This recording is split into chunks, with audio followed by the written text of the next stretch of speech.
അസ്സലാമു അലൈക്കും. വഅലൈക്കും അസ്സലാം. നിന്റെ ഹോംവർക്കൊക്കെ ചെയ്തു തീർത്തോ അമീർ? അതെ ബാബ. നല്ല കാര്യം. അപ്പോൾ നീ മൂസാ നബി അലൈഹിസ്സലാമിന്റെ കഥ കേൾക്കാൻ തയ്യാറാണോ? മരുഭൂമിയിൽ അദ്ദേഹത്തിന് എന്താണ് സംഭവിച്ചതെന്ന് എനിക്കറിയണം. ശരി, എന്നാൽ ശ്രദ്ധിച്ചു കേട്ടോളൂ. ബിസ്മില്ലാ.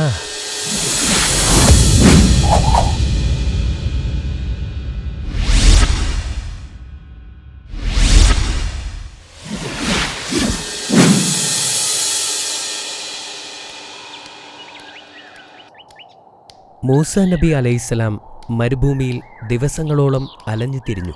അദ്ദേഹം മദിയാൻ ലക്ഷ്യം വച്ച് സഞ്ചരിച്ചു. സിറിയയ്ക്കും ഈജിപ്തിനുമിടയിൽ ഏറ്റവും അടുത്തുള്ള പട്ടണമായിരുന്നു അത്. മരുഭൂമിയിൽ അദ്ദേഹത്തിന് കൂടെയുണ്ടായിരുന്നത് അള്ളാഹുവും അവനോടുള്ള ഭക്തിയും മാത്രമായിരുന്നു. ചുട്ടുപൊള്ളുന്ന മണലിൽ അദ്ദേഹത്തിൻ്റെ കാൽപാദങ്ങൾ പൊള്ളിപ്പോയി. പക്ഷേ പടയാളികൾ പിന്തുടരുന്നതോർത്തപ്പോൾ അദ്ദേഹം മുന്നോട്ട് നടക്കാൻ നിർബന്ധിതനായി. 8 രാത്രിയും പകലും അദ്ദേഹം ഇതേ രീതിയിൽ നടന്നു. ഒടുവിൽ മദിയാൻ നഗരത്തിൻ്റെ സമീപ പ്രദേശത്തെത്തിച്ചേർന്നു.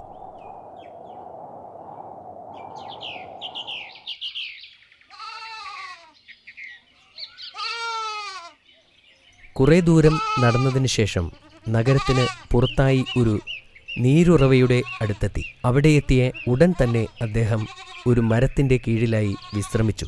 അപ്പോഴാണ് 2 സ്ത്രീകൾ ആടുകളുമായി നിൽക്കുന്നത് അദ്ദേഹത്തിൻ്റെ ശ്രദ്ധയിൽപ്പെട്ടത്. ജനക്കൂട്ടത്തെ സമീപിക്കാൻ മടിച്ചതുകൊണ്ട് അവർ ദൂരെ മാറി നിൽക്കുകയായിരുന്നു. ആ സ്ത്രീകൾക്ക് സഹായം ആവശ്യമുണ്ടെന്ന് പ്രവാചകൻ മനസ്സിലാക്കി. അദ്ദേഹം ഒരു ബഹുമാന്യനായതുകൊണ്ട് തൻ്റെ ദാഹം അവഗണിച്ചുകൊണ്ട് അവരുടെ അടുത്തേക്ക് ചെന്നു. ഞാൻ നിങ്ങൾക്ക് എന്തെങ്കിലും സഹായം ചെയ്യേണ്ടതുണ്ടോ? നിങ്ങൾ എന്തിനാണ് മാറി നിൽക്കുന്നത്?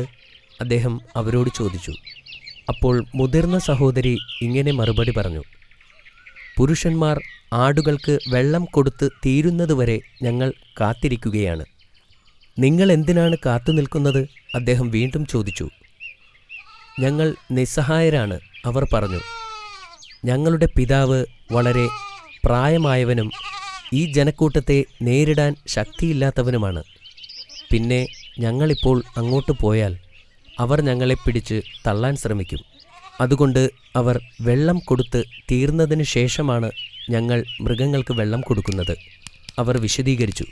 പ്രവാചകൻ ആ സ്ത്രീകളുടെ ആടുകളെ വെള്ളത്തിനടുത്തേക്ക് കൊണ്ടുപോയി. പ്രവാചകൻ വെള്ളത്തിനടുത്തെത്തിയപ്പോൾ ആ ഇടയന്മാർ ഒരു വലിയ പാറ വച്ച് ആ കിണർ മൂടിയിരുന്നു. പ്രവാചകൻ ആ പാറയെ ഒരു കൈ ഉപയോഗിച്ച് ഉയർത്തി മാറ്റി.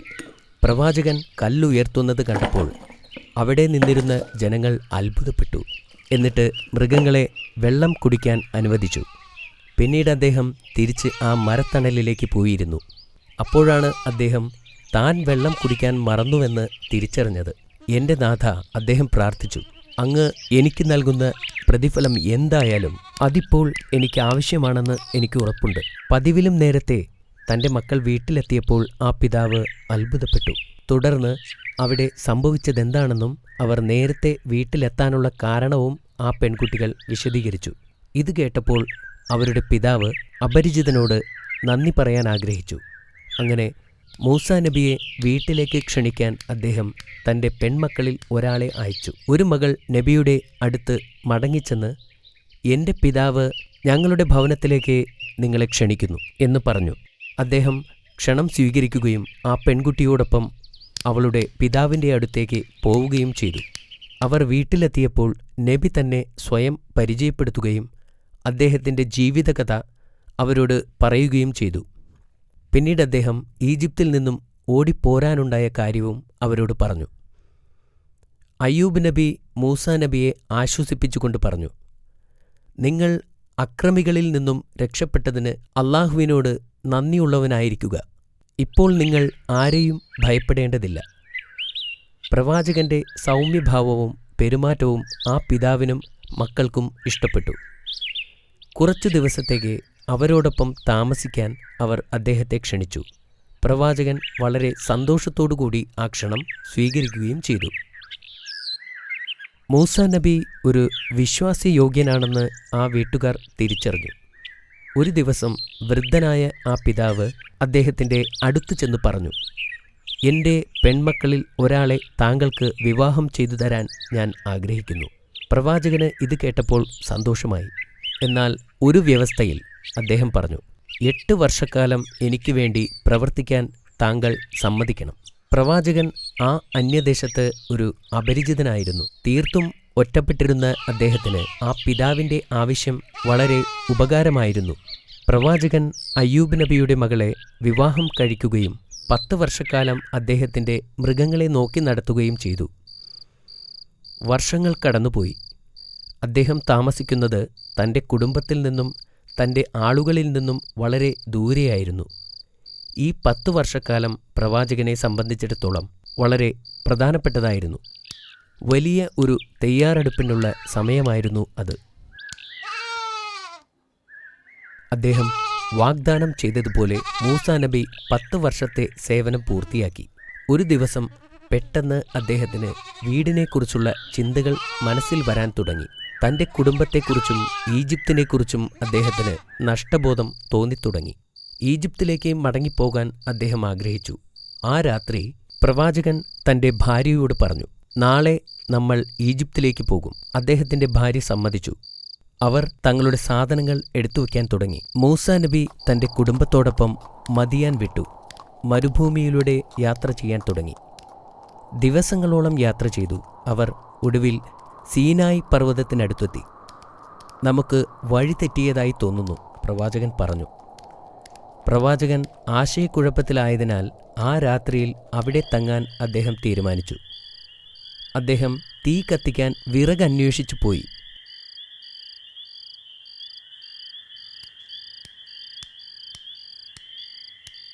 അദ്ദേഹം വിറകന്വേഷിച്ച് ദൂർ മലയുടെ മുകളിലെത്തി. നടന്നു പോകുമ്പോൾ മലമുകളിൽ തീ കത്തിക്കൊണ്ടിരിക്കുന്നത് അദ്ദേഹത്തിൻ്റെ ശ്രദ്ധയിൽപ്പെട്ടു.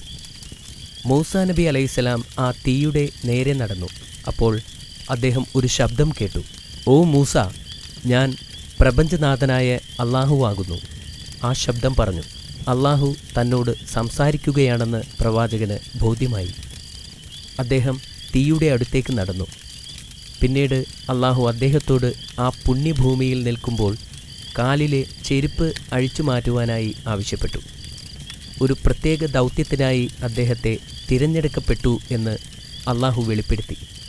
അവൻ്റെ നിർദ്ദേശങ്ങൾ അനുസരിക്കാൻ അദ്ദേഹത്തോട് ആവശ്യപ്പെട്ടു. നിന്റെ വലതു കൈയിൽ എന്താണ്?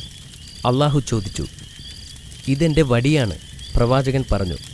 ഇതുപയോഗിച്ചാണ് ഞാൻ എൻ്റെ ആടുകൾക്ക് ഇലകളും കൊമ്പുകളും അടിച്ചു വീഴ്ത്തിയിടുന്നത്. നിന്റെ വടി താഴെയിടുക, ആ ശബ്ദം നിർദ്ദേശിച്ചു. ഉടനെ പ്രവാചകൻ അള്ളാഹു പറഞ്ഞതുപോലെ ആ വടി താഴെയിട്ടു. അത് പെട്ടെന്ന് ഒരു പാമ്പായി മാറി. അത് കണ്ട് മൂസാ നബി അലൈഹിസ്സലാം പേടിച്ച് ഓടാൻ തുടങ്ങി. പക്ഷേ ആ ശബ്ദം വീണ്ടും പറഞ്ഞു, ഭയപ്പെടാതെ നിങ്ങൾ വടിയെടുക്കുക, നാം അതിനെ പഴയ രൂപത്തിൽ തിരിച്ചു നൽകാം. പ്രവാചകൻ പാമ്പിനെ ഭയപ്പെട്ടു. എങ്കിലും അദ്ദേഹം ആ ശബ്ദത്തെ വിശ്വസിക്കുകയും പാമ്പിനെ പിടിക്കാനായി കൈ അതിൻ്റെ ദേഹത്ത് വയ്ക്കുകയും ചെയ്തു. ഉടൻ തന്നെ അത് തൻ്റെ പഴയ വടിയായി മാറി. സത്യത്തിൽ അദ്ദേഹം അള്ളാഹുവുമായി സംസാരിക്കുകയാണെന്ന് തിരിച്ചറിവുണ്ടായപ്പോൾ അദ്ദേഹത്തിൻ്റെ ഭയം കുറയുകയും സമാധാനമുണ്ടാവുകയും ചെയ്തു. അടുത്തതായി അള്ളാഹു അദ്ദേഹത്തോട് തൻ്റെ കൈകൾ കുപ്പായത്തിനുള്ളിൽ വയ്ക്കാൻ പറഞ്ഞു. പ്രവാചകൻ അള്ളാഹുവിൻ്റെ നിർദ്ദേശമനുസരിക്കുകയും പിന്നീട് കൈകൾ പുറത്തെടുത്തപ്പോൾ അത് മനോഹരമായി തിളങ്ങുന്നുമുണ്ടായിരുന്നു. പിന്നീട് അള്ളാഹു പ്രവാചകനോട് ഈജിപ്തിലേക്ക് പോകാനും ഫിർഔനെ കാണാനും കൽപ്പിച്ചു. ഫിർഔൻ ഒരഹങ്കാരിയായി മാറിയെന്നും അയാൾ ഇസ്രായേലുകാരെ അടിച്ചമർത്തുകയാണെന്നും അള്ളാഹു പ്രവാചകനോട് പറഞ്ഞു. അദ്ദേഹം ഈജിപ്തിൽ തിരിച്ചെത്തിയാൽ തന്നെ ബന്ദിയാക്കുമെന്ന് മൂസാ നബി ഭയപ്പെട്ടു. അദ്ദേഹം പറഞ്ഞു, ഓ അല്ലാഹ്, അവരിൽ ഒരാളെ ഞാൻ കൊന്നുപോയിട്ടുണ്ട്. അതിനാൽ അവർ എന്നെ കൊല്ലുമെന്ന് ഞാൻ ഭയപ്പെടുന്നു. അപ്പോൾ അള്ളാഹു അദ്ദേഹത്തെ ആശ്വസിപ്പിച്ചുകൊണ്ട് പറഞ്ഞു, സത്യത്തിൻ്റെ പാത അവർക്ക് കാണിച്ചു കൊടുക്കുക. നിന്റെ സഹോദരനായ ഹാറൂനിനെ സഹായത്തിനായി കൂടെ കൂട്ടുക. അവർക്ക് നിങ്ങളെ ഉപദ്രവിക്കാൻ കഴിയില്ല. അള്ളാഹു സുബ്ഹാനഹു വ തആല പ്രവാചകന്റെ സുരക്ഷയെക്കുറിച്ച് അദ്ദേഹത്തിന് ഉറപ്പു നൽകി. അടുത്ത ദിവസം പ്രവാചകൻ ഈജിപ്തിലേക്ക് ശരിയായ ദിശയിൽ നീങ്ങി. പിന്നീട് എന്ത് സംഭവിച്ചു? അത് ഞാൻ നാളെ പറഞ്ഞു തരാം. മാഷാ അല്ലാ, ഇത് വളരെ നല്ല കഥയായിരുന്നു. നീ ഇപ്പോൾ ചോദ്യങ്ങൾക്കായി റെഡിയാണോ? യെസ് ബാബ. പ്രവാചകൻ ഈജിപ്തിൽ നിന്ന് രക്ഷപ്പെട്ടത് എന്തിനാണെന്ന് പറയൂ. പ്രവാചകന്റെ കൈകൊണ്ട് ഒരു ഈജിപ്ഷ്യൻ കൊല്ലപ്പെട്ടു. അതിനാലാണ് അദ്ദേഹം ഓടിപ്പോയത്. അത് ശരിയാണ്. നബി മദിയാനിൽ താമസിക്കാൻ ഒരു സ്ഥലം കണ്ടെത്തിയതെങ്ങനെ? മദിയാനിലെ ഒരു വൃദ്ധന്റെ 2 പെൺമക്കളെ വെള്ളം കൊണ്ടുവരാൻ പ്രവാചകൻ സഹായിച്ചു. അതറിഞ്ഞ് ആ കുടുംബം അദ്ദേഹത്തിന് അഭയം നൽകി. മൂസ നബി അലൈഹിസ്സലാം എത്ര കാലം മദിയാനിൽ താമസിച്ചു? 8 വർഷം. അല്ലല്ല 10 വർഷം. ശരിയല്ലേ ബാബ? അത് വളരെ ശരിയാണ്.